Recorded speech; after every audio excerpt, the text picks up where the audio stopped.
저희 시어머니 참견 때문에 제 인생에 가장 큰 고비가 왔었습니다. 어르신께 이런 표현 쓰면 안 되는 거 아는데 정말 다른 시어머님들도 이 정도로 하시나요? 요새는 시어머님들도 옛날 같지 않고 많이 달라졌다고 들었는데 저는 어쩌다 이런 집에 시집 오게 된 건지 너무 화가 나요. 저희 남편에게는 미안하지만 시어머니랑 연 끊고 살고 싶습니다. 저는 현재 34살이고 결혼한 지 이제 갓 반년 정도 된 것 같네요. 신랑과는 7살 정도 나이 차이가 납니다. 신랑이 제법 나이가 많은 편이죠. 1년 정도 연애를 했고 자연스럽게 결혼 얘기가 나와서 지금까지 오게 되었네요. 연애할 때 특별히 싸운 적도 없어요. 저는 항상 연애하면 1년 정도 됐을 때 큰 싸움이 있었거든요. 근데 이 사람과는 그런 게 없었어요. 그만큼 남편이 착한 편이에요. 그래서 이 사람과 결혼해야겠다고 생각했죠. 결혼 준비도 별탈 없이 진행되었답니다. 남편이 제가 원하는 쪽으로 대부분 양보했기 때문이라고 생각해요. 그런데 문제는 신혼여행을 하고 오자마자 나타났어요. 신혼여행도 아니고 결혼식 끝나자마자였던 것 같아요. 결혼식 끝나고 신랑 지인들이 근처에 있다고 해서 간단히 저녁을 먹게 된 거예요. 신혼여행은 사정이 있어서 조금 늦게 떠났어요. 마침 형님한테서 전화가 왔는데 저를 바꿔달라고 하시기에 제가 받았어요. 그런데 무거운 목소리로 친구들 만나면 돈을 헤프겠으니까 이제부터는 네가 못 가게 잘 관리하라는 얘기였는데 좀 황당하긴 했지만 크게 의미를 두진 않았습니다. 사실 그런 분위기에서 그런 자리 정도는 당연하잖아요. 어쨌든 걱정하지 마시라고 말씀드렸어요. 그런데 신혼여행 떠나기 전에 시어머니께서 문자가 오셨는데 또 돈 이야기를 하시더라고요.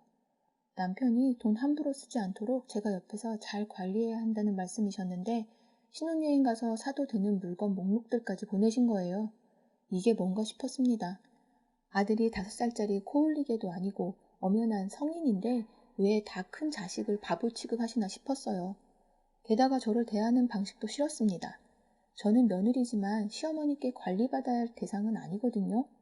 제가 사야 할 쇼핑 목록까지 정해서 보내시니 솔직히 기분이 나빴어요. 그래도 일단은 신혼여행을 앞두고 있었기 때문에 괜히 기분 잡치기 싫어서 대충 대답해서 답장해 드렸습니다. 시어머님이 보내신 문자는 삭제해버렸어요. 그런데 신혼여행 가서 자꾸 문자 내용이 생각나는 거예요. 쇼핑하려는데 자꾸 시어머니 말씀이 생각나서 괜히 불편했었어요. 딱히 명품 같은 거 관심도 없는데 형님부터 시작해서 시어머니까지 자꾸 돈 하시니까 그 생각에 신혼여행 가서 제대로 못 즐기고 온 것 같아 아직도 너무 한스러워요. 좀 유별난 시댁이라는 생각이 들기 시작하니까 예민해졌습니다. 그런데 아니나 다를까 신혼여행을 하고 오자마자 형님과 시어머니에게서 연락이 번갈아가며 오기 시작하는 거예요. 내용은 딱히 이렇다 할 건 없습니다. 그냥 잘 살라거나 시댁을 편하게 생각하라는 말씀이셨는데 그런 좋은 얘기들도 하루가 멀다 하고 오니까 짜증이 나는 거예요. 그런데 며칠 전이었어요. 시댁에서 전화가 왔는데 저더러 지금 피임약 먹고 있냐는 거예요. 피임약은 절대 먹으면 안 된다고 대뜸 말씀하시는데 정말 황당했어요. 먹을 생각도 없었는데 먹지 말라고 하시면서 빨리 아기를 가져야 한다고 말씀하시니까 반발이 생기는 거예요. 저희 가족 계획은 저희가 알아서 하는 거고 안 그래도 남편이 나이가 있다 보니 저도 생각이 있었거든요. 그런데 저 얘기를 정말 거짓말 안 하고 일주일에 3번 이상 하셨습니다. 도저히 안 돼서 남편에게 털어놓았어요. 시댁에서 이런 내용으로 연락이 너무 자주 오는데 솔직히 감당이 안 된다고 했죠. 그랬더니 남편은 미안하다며 어머니와 형님께 잘 말씀드리겠다고 했어요.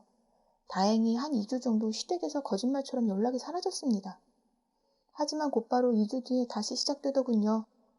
반찬 가져가라는 말씀을 매일 하시며 심지어 주말마다 마트에 같이 장을 보러 가자고 연락이 오셨습니다. 주말에는 저도 제 시간을 좀 가져야 하잖아요. 제가 어린아이도 아니고 저도 제 생활이 있는데 전혀 배려가 없으세요. 정말 남편과 결혼을 한 것인지 시댁과 결혼을 한 것인지 헷갈릴 정도였죠. 저희 집과 시댁이 차로 10분 거리에 있거든요. 이게 문제라는 생각이 들어서 집을 알아보기 시작했어요. 사실 여기 처음 들어올 때 시댁과 너무 가까워서 고민을 안 한 것도 아닌데 양가 부모님 도움 일절 받지 않고 저희끼리 해결하다 보니 집값을 제일 고려할 수밖에 없었습니다. 그러다 보니 시댁 근처가 가격도 그렇고 위치적으로도 그렇고 가장 괜찮아서 고민하고 있었는데 시댁에서 어떻게 알고 간섭 같은 건 전혀 없을 테니 걱정 말고 오라고 하셨거든요. 정말 그 말 믿고 이리로 온 거예요. 그런데 이사가 문제가 아니었었던 게 시어머니와 형님은 간섭하는 정도가 점점 구체적이고 심해졌습니다. 끝내는 잠자리에 관한 이야기까지 말씀하시기 시작했어요. 여기에 구체적으로 다 적으려니 내용도 너무 많고 제가 다시 너무 힘들어질 것 같아 생략하지만 이혼을 결심할 단계까지 오게 됐습니다. 남편에게 이혼하자고 난리를 쳤었고 그 난리를 겪고 남편은 겨우 시댁에 찾아가서 단판을 지은 모양이더라고요. 지금은 거짓말처럼 시댁에서 전화가 오질 않습니다. 그런데 다른 문제가 생겼어요. 시댁 식구들한테 그렇게 시달리고 나니 남편에 대한 애정이 정말 뚝 떨어졌어요. 미치겠어요. 남편 잘못은 아닌데 남편과 한 침대에 눕는 것도 너무 싫어요. 티를 못 내고 있는데 이를 어떡하죠? 극복하고 다시 예전처럼 돌아갈 수 있을까요?